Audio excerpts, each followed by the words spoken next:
ભાવનગર શહેરના હીરાના વેપારી અને રત્ન કલાકારો દ્વારા રેન્જ આઈજી ઓફિસનો ઘેરાવ કરવામાં આવ્યો છે। થોડા દિવસ પહેલા હીરાને લેવેચ મામલે થઈ હતી ગોલમાલ। આ બાબતે સમગ્ર કેસની તપાસ અમરેલીના ડીવાયએસપીને સોંપવામાં આવી હતી, જે સંદર્ભે હીરાના વેપારીઓ પાસેથી વિશેષ નિવેદન પણ લેવામાં આવ્યા હતા। હીરાના વેપારીઓ દ્વારા એલસીબી ઉપર પણ ગંભીર આક્ષેપો લગાડવામાં આવી રહ્યા છે।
भायाणी भावनगर जिला डायमंड एसोसिएशन प्रमुख।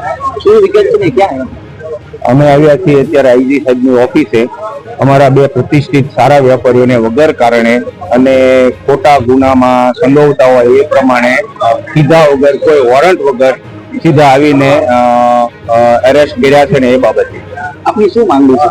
અમારી માંગણી કે આવી રીતે ખોટા હેરાન કરવાનું બંધ કરો, વેપારીઓને શાંતિથી ધંધો કરવા દો અને જે હકીકત છે એ હકીકત ઉપર લડે અને ખોટા હેરાન કરવાનું બંધ કરે તો વેપારી અને આ ભાવનગરમાં હીરાનો ધંધો શાંતિથી થઈ શકે, નહીતર વેપારી અહીંયાથી પલાયન થઈને સુરત જતા રહે। વેપારીને શું કરવા અને કયા કારણોસર પોલીસ લઈ ગઈ?